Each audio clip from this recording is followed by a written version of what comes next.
नमस्कार, मैं हूं आपके साथ अंकिता पाल। बुलेटिन की शुरुआत करते हैं। उत्तर प्रदेश के सीएम योगी आदित्यनाथ ने दीपावली के अवसर पर राज्य कर्मचारियों को बड़ा उपहार देते हुए वित्तीय वर्ष 2024-25 के लिए बोनस देने का निर्णय लिया है।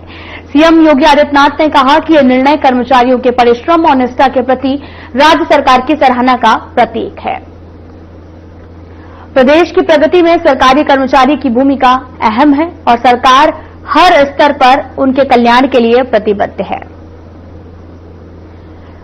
सीएम योगी ने निर्देश पर वित्त विभाग द्वारा जारी आदेश के अनुसार राज्य सरकार के कर्मचारियों को उत्पादकता संबंध बोनस अनुमान्य किया गया है और ये बोनस मासिक परिलब्धियों की अधिकतम सीमा 7,000 से के आधार पर है। 30 दिनों की परिउपलब्धियों का आगणना करते हुए दिया जाएगा, जिसके प्रत्येक पात्र कर्मचारी को 6,908 रुपए का लाभ मिलेगा।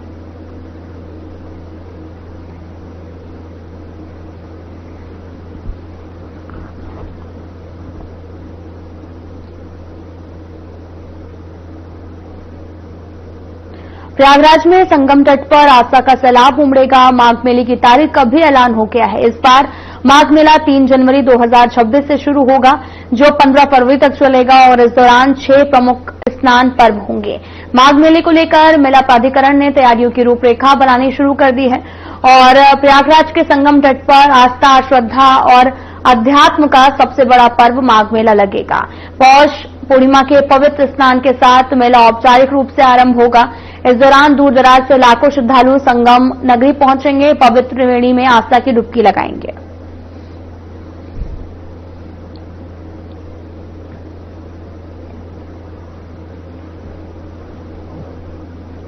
तो वहीं दिल्ली में विदेश मंत्रालय के अधिकारी ने विशेष ब्रीफिंग की है और इसमें उन्होंने मंगोलिया के राष्ट्रपति की भारत की राजनयिक यात्रा पर जानकारी दी। उन्होंने क्या कुछ कहा, आपको सुनाते हैं। The President of Mongolia, His Excellency Mr. Khurelsukh Okhna, is on a state visit to India from 13th to 16th October 2025. This is his first visit to India in his capacity as President of Mongolia, and it takes place at a particularly meaningful moment as India and Mongolia commemorate 70 years of the establishment of diplomatic relations this year, and we also mark 10 years of our strategic partnership this year. President Khurelsukh is accompanied by a large delegation comprising senior cabinet ministers, members of parliament, senior officials and also cultural representatives. His visit reflects the depth of the political relationship and the importance that both sides attach to this strategic partnership anchored in ancient civilizational ties, shared Buddhist heritage, democratic values and a deep sense of mutual trust.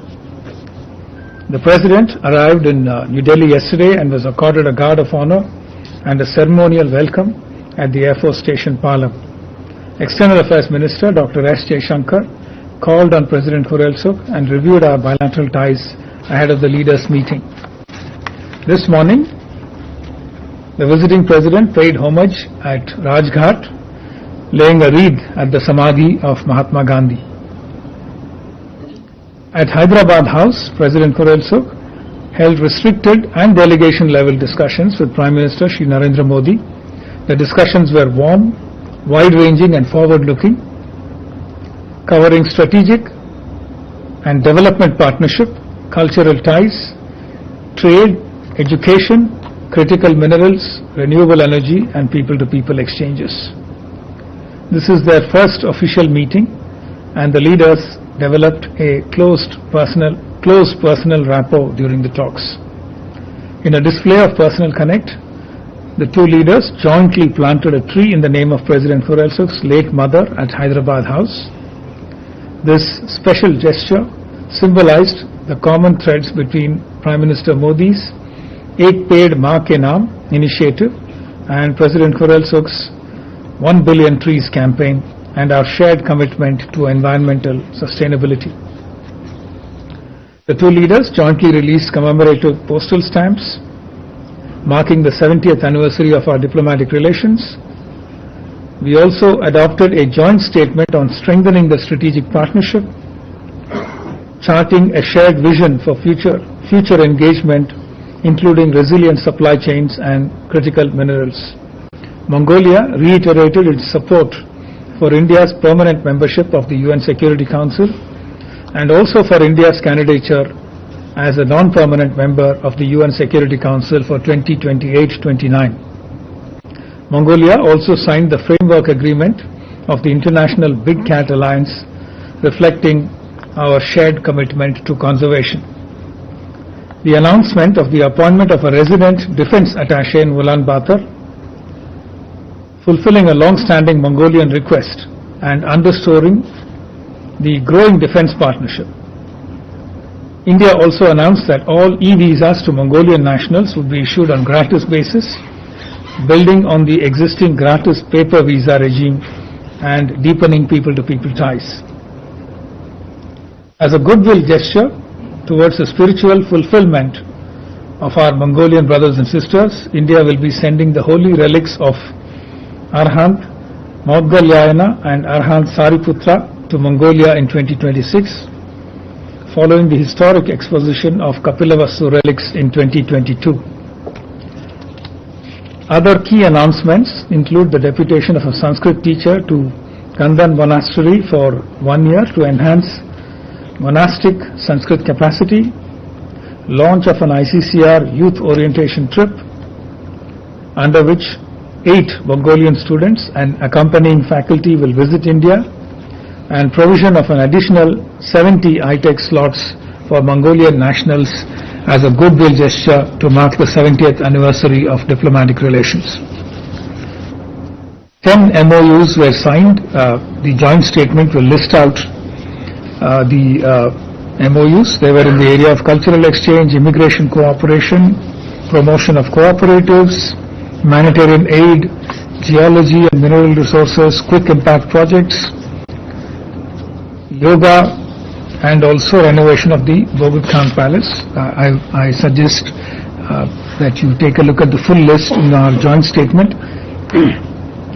President Khursuk also visited Parliament House, where he toured the building along with the Honorable Speaker of Lok Sabha, Shri Om Birla. Their interaction highlighted the close democratic and parliamentary connect between India and Mongolia, both vibrant democracies committed to rule of law and representative governance. President Khursuk also met Honorable Vice President Shri C.P. Radhakrishnan, Raksha Mantri Shri Rajnath Singh, and Health Minister Shri J.P. Nadda, and he will be visiting the National Museum, Akshardham Temple and Humayun's Tomb tomorrow.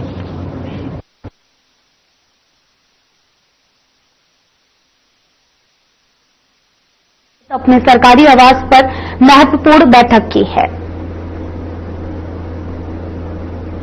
आपको बताते चले कि मुख्यमंत्री योगी आदित्यनाथ ने कालिदास मार्ग स्थित अपने सरकारी आवास पर महत्वपूर्ण बैठक की। इस दौरान सीएम योगी ने कई महत्वपूर्ण मुद्दों पर चर्चा भी की है।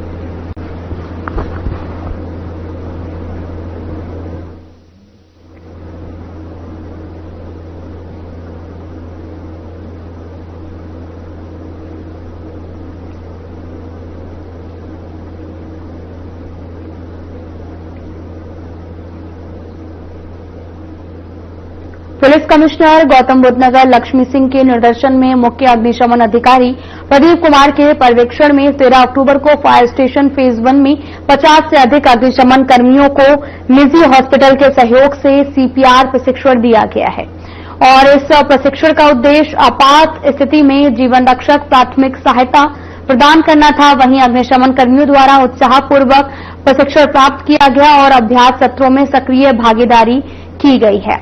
कार्यक्रम के दौरान उपस्थित सभी लोगों को अग्नि सुरक्षा उपायों के संबंध में विस्तार से बताया गया।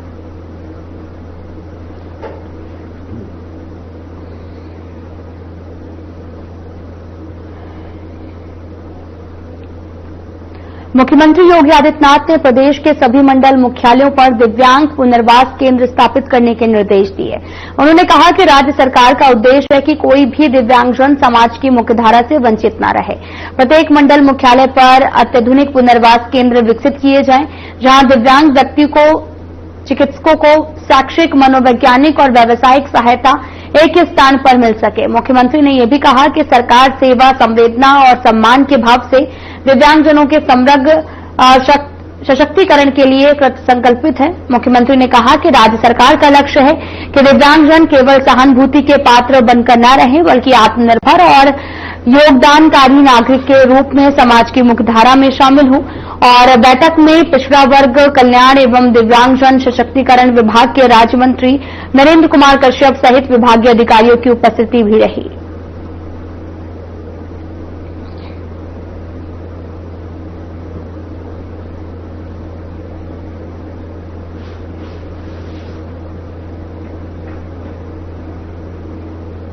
भारत के विदेश मंत्रालय के आधिकारिक प्रवक्ता रणधीर जायसवाल ने बताया कि विदेश राज्य मंत्री कीर्तिवर्धन सिंह प्रधानमंत्री नरेंद्र मोदी के विशेष प्रतिनिधि के रूप में शर्म अल शेख में राष्ट्रपति डोनाल्ड ट्रंप और अब्दुल फताह एल-सीसी के मेजबानी में आयोजित गाजा शांति शिखर सम्मेलन में शामिल हुए। भारत इस ऐतिहासिक शांति समझौते पर हस्ताक्षर कर स्वागत करता है, आशा व्यक्त करता है कि इससे क्षेत्र में स्थायी शांति स्थापित होगी और यह संवाद और कूटनीति के प्रति की दीर्घकालिक प्रतिबद्धता का प्रतिबिंब है।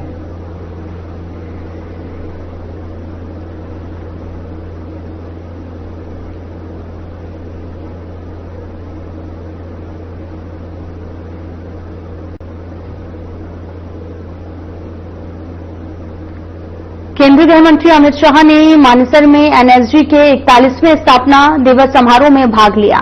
विशिष्ट कमांडो को सम्मानित किया। इस कार्यक्रम में उनके संबोधन के साथ साथ आतंकवाद रोधी अभ्यास, हेलीकॉप्टर और बम निरोधक K9 अभ्यास और हथियारों की प्रदर्शनी सहित कई ऑपरेशन प्रदर्शनी भी शामिल थे। एनएसजी के 41वें स्थापना दिन पर मैं समग्र देश की ओर से एनएसजी परिवार को और विशेषकर देश की सुरक्षा में जुटे एनएसजी के बहादुर जवानों को हृदयपूर्वक की शुभकामनाएं देना चाहता हूं। यहां आने से पहले 4 दशक की लंबी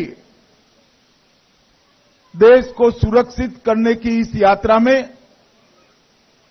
जिन्होंने अपना सर्वोच्च बलिदान दिया है, वो शहीदों को हम सब हृदय से नमन कर श्रद्धांजलि देकर आए हैं।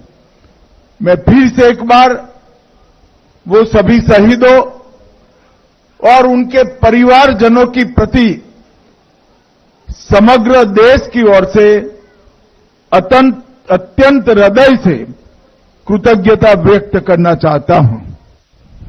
मित्रों, सर्वोत्तम और सुरक्षा, ये 3 सूत्रों को लेकर समर्पण, साहस और राष्ट्रभक्ति को अपना गुण बनाकर एनएसजी ने 4 दशकों से इस देश में ऑर्गेनाइज्ड क्राइम, एक प्रकार से टेररिज्म के खिलाफ बहुत बड़ी लड़ाई लड़ी है। और आज अभी जो हम सब ने प्रदर्शन देखा है, ये देखकर देश का हर नागरिक, इसके दिलो दिमाग में हमारी सुरक्षा और आतंकवाद के खिलाफ लड़ाई बहुत सुरक्षित हाथों में है, ऐसा मन में संतोष लेकर हम जाते हैं। मैं फिर से एक बार एनएसजी के सभी जवानों को बहुत बहुत शुभकामनाएं देता हूं। यहां आने से पहले भृगु जी ने मेरे हाथों से एक वट वृक्ष का पौधा आरोपित कराया है। मैं आज इस कार्यक्रम के माध्यम से समग्र देश की जनता को बताना चाहता हूं कि 2019 से अब तक वृक्षारोपण अभियान में हमारे सीएपीएफ के जवानों ने 6 करोड़ 50 लाख पौधे लगाकर देश की हरियाली को जीवित रखने का काम किया है। जब ये अभियान शुरू किया तब कई लोगों के मन में सवाल था कि ये कैसे चलेगा। जिनका काम हथियार लेकर देश की सुरक्षा करना है, वो देश के पर्यावरण को सुरक्षित कर पाएंगे क्या? मगर मैं मनपूर्वक सीएपीएफ के सभी जवानों को बधाई देना चाहता हूं। अपने बच्चों की तरह आपने इन पौधों का जतन भी किया है, बड़ा भी किया है और हमारे पर्यावरण को सुरक्षित करने में बहुत बड़ा योगदान दिया है। मित्रों, आज स्पेशल ऑपरेशन ट्रेनिंग सेंटर का भी शिलान्यास हुआ। 141 करोड़ की लागत से 8 एकड़ भूमि में अत्याधुनिक ट्रेनिंग, आतंकवाद का सामना करने की, कमांडोज की, स्पेशल कमांडोज की यहां पर होगी। मैं आज देश भर की राज्य पुलिस को भी कहना चाहता हूं, ये जो एसओटीसी बना है वो केवल राष्ट्रीय सुरक्षा गार्ड के लिए नहीं है। ये एसओटीसी देश भर की पुलिस में जो आतंक विरोधी दस्ते बने हैं वो सभी को अत्याधुनिक तकनीक के साथ ट्रेन कर आतंकवाद के खिलाफ लड़ने के लिए सुसज्ज बनाएंगे। क्योंकि हम सब जानते हैं कि इतने विशाल देश में केवल केंद्र सरकार आतंकवाद का सामना नहीं कर सकती। देश की सभी राज्य सरकारें और राज्य पुलिस के विशेष दस्ते, एनएसजी और बाकी सभी सीएपीएफ के दस्तों के साथ मिलकर ही देश को सुरक्षित कर रहे हैं। इसलिए एसओटीसी आने वाले दिनों में देश की आतंकवाद विरोधी जो लड़ाई है उसको बहुत पैनी तरह से सुसज्जित करेंगे और इसके लिए हमेशा उनको तैयार भी रखेंगे। मित्रों, एनएसजी ने सर्वत्र सर्वोत्तम और सुरक्षा, ये तीनों मंत्र को जमीन पर उतारते हुए 1984 से ऑपरेशन अश्वमेघ, ऑपरेशन व्रत शक्ति, ऑपरेशन ढांगू, अक्षरधाम का हमला, बंबई पर का हमला, कई सारे राष्ट्रीय संकटों को बहादुरी से और अपनी कुनेह से राष्ट्र को सुरक्षित किया है। और पूरा देश आज एनएसजी की बहादुरी, वीरता और समर्पण पर पूरा देश नाज करता है। और आने वाले दिनों में हम एनएसजी के काम में भी बहुत बड़ा बदलाव करने जा रहे हैं। 6 हब अब तक एनएसजी के बन चुके हैं। मुंबई, चेन्नई, कोलकाता, हैदराबाद, अहमदाबाद, जम्मू टास्क फोर्स और अब अयोध्या में भी बनने जा रहा है। ये 6 जगह पे एनएसजी के कमांडो 365 दिन 24 घंटा तैनात रहेंगे। उनके लिए वो सेंटर से इर्द गिर्द का एक जोन तय कर लिया जाएगा और वो स्पेशल कंपोजिट ग्रुप वो जोन पर आने वाले किसी भी अकस्मात आतंकी हमलों को मुंह तोड़ जवाब देने के लिए हमेशा उपलब्ध रहेंगे। तो एक प्रकार से देश के 6 हिस्सों में, 6 जोन में एनएसजी के एसएसजी हमेशा देश की सुरक्षा में तैनात रहेंगे। और ये हेडक्वार्टर जो हरियाणा की वीर भूमि पर बना है, वो हेडक्वार्टर पर एनएसजी और देश भर के राज्य पुलिसों के आतंक विरोधी दस्तों की ट्रेनिंग, बेस्ट प्रैक्टिसेस का एक्सचेंज और उनकी फिटनेस के लिए अहर्निश काम होता रहेगा। मित्रों, मोदी जी के नेतृत्व में आतंकवाद के खिलाफ जीरो टॉलरेंस की नीति हमारे देश ने अपनाई है। और 2019 से लगातार एक के बाद एक हम कदम उठाते जा रहे हैं जो देश को आतंकवादी खतरों से बचाते हैं।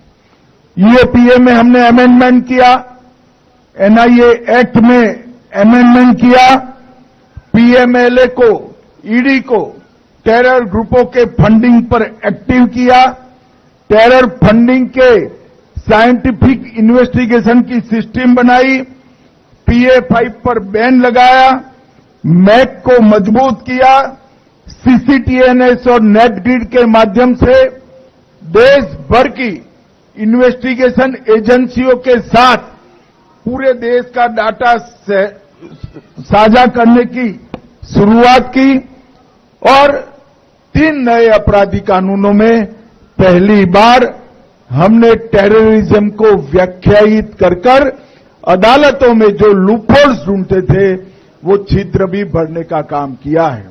अब तक 57 से ज्यादा व्यक्तियां और कई ऑर्गेनाइजेशन को हम टेररिस्ट ऑर्गेनाइजेशन और टेररिस्ट घोषित कर उनकी गतिविधियों पर भी हम प्रतिबंध डालने में सफल हुए हैं। इस समूचे अभियान को अगर हम ध्यान से देखें तो धारा 370 समाप्त करने से लेकर सर्जिकल स्ट्राइक, एयर स्ट्राइक और ऑपरेशन सिंदूर से इनके मर्म स्थान पर हमने आघात करने का काम किया है। आतंकवादी कहीं पर भी छुपे हो, कितनी भी मजबूत तरीके से उनको छुपाने की व्यवस्था की हो, हमारे जवानों ने, हमारे सुरक्षा बलों ने ये तीनों ऑपरेशन के माध्यम से ये तय कर दिया है कि आपको दुनिया में कहीं पर भी छिपने की जगह नहीं मिल सकती। भारत की सुरक्षा फोर्स, भारत की सुरक्षा एजेंसियां पाताल से भी ढूंढकर आपको आतंकवादी कृत्य का दंड देने के लिए कृत निश्चयी है। और मित्रों, ऑपरेशन सिंदूर ने जहां पर टेररिज्म का प्लानिंग होता था, भारत पर हमला करने का जहां व्यू रचना बनती थी, वो पाकिस्तानी टेरर ग्रुप के हेडक्वार्टर को ध्वस्त किया, इनके ट्रेनिंग कैंप को ध्वस्त किया, उनके लॉन्चिंग पैड को ध्वस्त किया और ऑपरेशन महादेव ने सटीक ऑपरेशन कर जो आतंकवादी हमला किए थे उनको भी समाप्त कर देश का विश्वास हमारे सुरक्षा बलों पर बढ़ाना के। फिलहाल बुलेटिन में इतना ही। नमस्कार।